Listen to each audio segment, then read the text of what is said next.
தை மாதம் 5ஆம் தேதி நடைபெற்ற தையிட்டி விகாரையினுடைய வழக்கு இன்று எடுக்கப்பட இருந்த நிலைமையில் மீண்டும் தேதி ஒத்தி வைக்கப்பட்டிருக்கிறது. ஏப்ரல் மாதம் 2ஆம் தேதி, அதேபோன்று ஜூலை 2ஆம் தேதியுமான 2 வழக்குகள் மாற்றப்பட்டிருக்கு. மொத்தமாக 5 வழக்குகள் இருக்கிற நிலைமையில் போடப்பட்டிருக்கின்றது.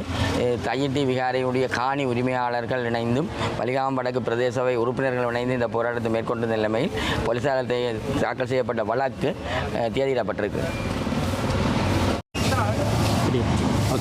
தையிட்டியில் சட்டவிரோதமாக கட்டப்பட்ட விகாரையோடு தொடர்புடையதாக மேற்கொள்ளப்பட்டு வருகின்ற ஆர்ப்பாட்ட நடவடிக்கைகளோடு தொடர்பட்டவர்கள் என்று நீதிமன்றத்தில் முற்படுத்தப்பட்டவர்களுக்கான வழக்கு இன்றைய தினம் மல்லாகம் நீதவான் நீதிமன்றத்தில் எடுக்கப்பட்டது. அந்த வேளையில் கடந்த தடவை சந்தேக நபர்களாக முற்படுத்தப்பட்டவர்கள் சார்பில் செய்யப்பட்ட சமர்ப்பணங்களுக்கு போலீசாரும் பதில் சமர்ப்பணங்கள் செய்வதாக இருந்தது. ஆனால் குறித்த வழக்கில் போலீசார் இன்று ஆயத்தமாக இல்லாத நிலையில் குறித்த வழக்குக்கு திகதி வழங்கப்பட்டது. அதே போல ஏனைய வழக்குகள் சமாதான குலைவை ஏற்படுத்தினார்கள் என்று குற்றவியல் நடைமுறை சட்ட கோவையின் 81ஆம் பிரிவின் கீழ் தாக்கல் செய்யப்பட்ட வழக்குகளும் கூப்பிடப்பட்டிருந்தன. அந்த வழக்குகளில் பிணைமுறை சொந்த பிணையில் செல்வதற்கு முற்படுத்தப்பட்டவர்களை அனுமதித்த நீதவான் அதற்கும் பிரிதொரு தினம் வழங்கி வழக்குகளை ஒத்தி வைத்திருக்கின்றார். வணக்கம். தையிட்டி போராட்டம் தொடர்பான 2 வழக்குகள் எங்கள் சார்ந்து இன்று இங்கே முன்னெடுக்கப்பட்டது. அது தவிர ஏற்கனவே இருந்திருக்கக்கூடிய வழக்கும் ஒன்றாக 3 வழக்குகள் மொத்தமாக இன்றைய தினம் மல்லாகம் நீதிமன்றத்திலே எடுக்கப்பட்டிருந்தது. அந்த விதத்திலே இன்றைய தினம் இந்த 3 வழக்குகளுக்கும் தவணைகள் இடப்பட்டிருக்கின்றன.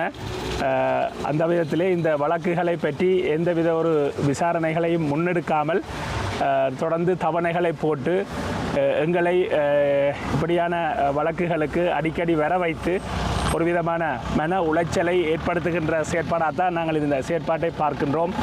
மக்களுக்காக நீதிக்காக குரல் கொடுக்கின்றவர்கள் என்ற வகையிலே இந்த தையிட்டி சட்டவிரோத கட்டுமானத்தை அகற்ற வேண்டும் என்றும் மக்களுக்கான காணிகள் மக்களுக்கே வழங்கப்பட வேண்டும் என்றும் முன்னெடுக்கப்படுகின்ற இந்த நீதிக்கான கோரிக்கைக்கு ஸ்ரீலங்கா போலீசார் பலாலி போலீசார் வழக்குகளை அபாண்டமாக இங்கே போட்டு எங்களை அலக்களிக்கின்ற செயற்பாடுகள் தொடர்ந்து கொண்டிருக்கின்றன. இவற்றை நாங்கள் வன்மையாக கண்டிக்கின்றோம். எவ்வளவு வழக்குகள் போட்டாலும் எவ்வளவு கைதுகள் நடந்தாலும் எமது இனத்தினுடைய விடுதலைக்கான எங்களுடைய போராட்டம் தொடரும் என்பதை தெரிவித்துக் கொள்கின்றோம். நன்றி. இன்றைய தினம் மல்லாகம் நீதிமன்றத்திலே தையிட்டியிலே போராட்டம் நடத்தியமை தொடர்பாக பலாலி போலீசாரினால் தாக்கல் செய்யப்பட்ட வழக்குகள் விசாரணைக்காக அழைக்கப்பட்டிருந்தது. 3 வழக்குகள் இன்று அழைக்கப்பட்டிருந்தது. அந்த 3 வழக்குகளில் ஒன்று ஏப்ரல் மாதம் 2ஆம் தேதிக்கு திகதியிடப்பட்டிருக்கின்றது. ஏனைய 2 வழக்குகளும் ஜூலை மாதம் 2ஆம் தேதிக்கு தவணையிடப்பட்டிருக்கின்றது. இந்த தையிட்டியிலே தனியாருடைய காணிகளை சட்டவிரோதமாக ஸ்ரீலங்கா ஆயுதப்படைகள் ஆக்கிரமித்து அங்கே ஒரு சட்டவிரோதமான ஒரு விகாரை ஒன்றை ஸ்ரீலங்கா இராணுவத்தினர் அமைத்து அங்கே ஒரு பிக்குவை சட்டவிரோதமாக தங்க வைத்து அதிலே அவர்கள் ஆதிக்கம் செலுத்தி கொண்டிருக்கின்றார்கள். இந்த நிலையிலே அந்த காணிகள் தனியாருக்கு சொந்தமான உறுதி காணிகள். இந்த காணிகள் விடுவிக்கப்பட்டு அந்த மக்களிடம் ஒப்படைக்கப்பட வேண்டும் என்பது காணி உரிமையாளர்களுடையதும் அந்த மக்களுக்கு ஆதரவாக செயல்படுகின்ற சிவில் அமைப்புகள், மதத் தலைவர்கள் மற்றும் அரசியல் கட்சிகளுடைய நிலைப்பாடாக இருக்கின்றது. அவ்வாறு ஒரு கோரிக்கையை முன்வைத்து ஜனநாயக ரீதியாக போராடுகின்ற பொழுது அந்த சட்டவிரோதமான விகாரையில் தங்கியிருக்கக்கூடிய அந்த பிக்குவுக்கு முற்று முழுதாக அந்த சட்டவிரோதமான செயற்பாடுகளுக்கு துணை போவதாக அனுரகுமார திசாநாயக்கவினுடைய அரசாங்கமும் அவருக்கு கீழ் இருக்கக்கூடிய காவல்துறையும் செயல்பட்டு கொண்டிருக்கின்றார்கள். இந்த போராட்டக்காரர்களை அச்சுறுத்தி இந்த போராட்ட செயல்பாடுகளை கைவிட செய்வதற்காக காணி உரிமையாளர்களை அச்சுறுத்தி இந்த காணிகளை அவர்கள் உரிமை கோருவதை கைவிட செய்வதற்காக பொய் வழக்குகள் போடுகின்ற செயல்பாடுகள் தொடர்ச்சியாக நடைபெற்று கொண்டிருக்கின்றது. அந்த வகையிலே தான் இந்த பலாலி போலீசாரினால் ஏற்கனவே நயனஜித் என்கின்ற ஒரு மிக மோசமான ஒரு இனவாதி அங்கே பொறுப்பதிகாரியாக இருந்து பொய் வழக்குகளை போட்டு பல்வேறுபட்ட அலைச்சல்களையும் நெருக்கடிகளையும் கொடுத்து கொண்டிருந்தார். அவர் இப்பொழுது இடமாற்றம் பெற்று சென்றிருக்கிற நிலையிலே இப்பொழுது புதிதாக ஒரு பொறுப்பதிகாரி வந்திருந்து அவரும் தங்களுடைய பதவிகளை தக்க வைத்துக் கொள்வதற்காக இனக்குரோதங்களை ஏற்படுத்துகின்ற விதமாக ஒரு நியாயமான போராட்டத்திற்கு பொய் குற்றச்சாட்டுகளை சுமத்தி வழக்குகளை போட்டு போராட்டக்காரர்கள் மீது நெருக்கடிகளை ஏற்படுத்தி இந்த போராட்டக்காரர்களை போராட்டத்தை கைவிட செய்கின்ற நோக்கத்தோடு ஒரு வழக்குகளை பதிவு செய்திருக்கிறார்கள். அந்த வழக்குகளுக்காகத்தான் நாங்கள் இப்பொழுது நீதிமன்ற படியேறி இறங்க வேண்டியதாக இருக்கிறது. இங்கே மத குருக்களாக இருக்கலாம், அல்லது ஏனைய சிவில் சமூக தலைவர்களாக இருக்கலாம், அரசியல் பிரமுகர்களாக இருக்கலாம், எந்த தவறும் செய்யாமல் ஒரு நியாயமாக தட்டி கேட்கின்ற பொழுது வந்து பொய் வழக்குகள் போட்டு கைது செய்யப்படுகின்றோம். ஆனால் அங்கே அந்த சட்டவிரோத விகாரைக்குள் ஒரு விகாராதிபதி தங்கியிருக்கின்றார்.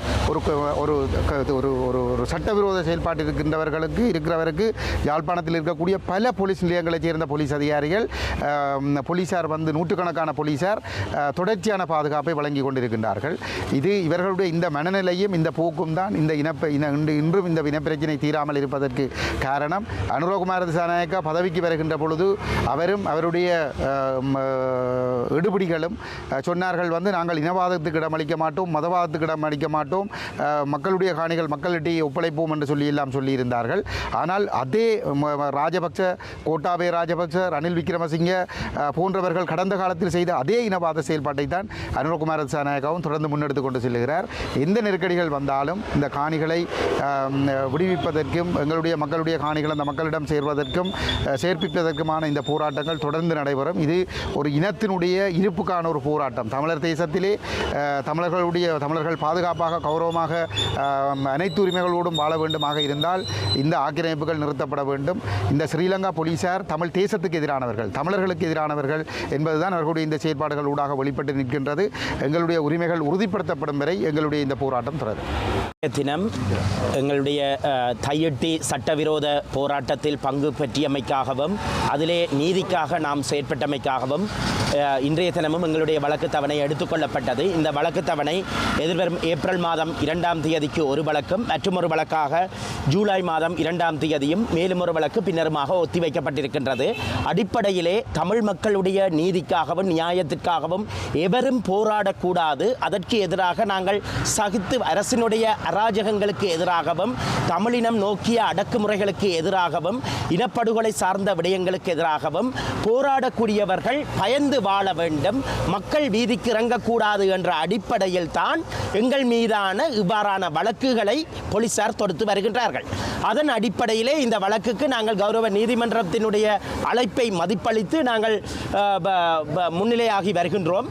இதே நேரத்திலே தற்போதைய நிலைமையிலே இலங்கையிலே பயங்கரவாத தடைச்சட்டம் தொடர்பாக அபிப்பிராயங்கள் பெறப்பட்டு வருகின்றது.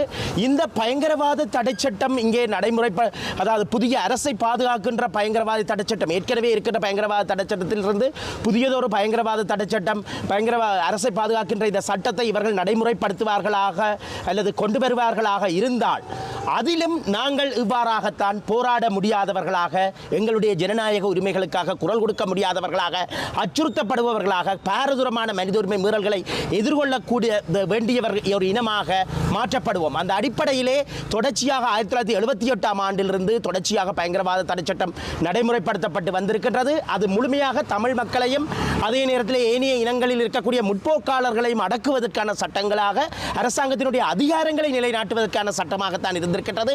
அவ்வாறான விடயங்கள் முழுமையாக எந்த பயங்கரவாத தடைச்சட்டமும் எங்களுக்கு தேவையில்லை. சாதாரண சட்டங்களின் வாயிலாக நாங்கள் கையாளப்பட வேண்டும் என்று கோரிக்கை விடுக்கின்றோம்.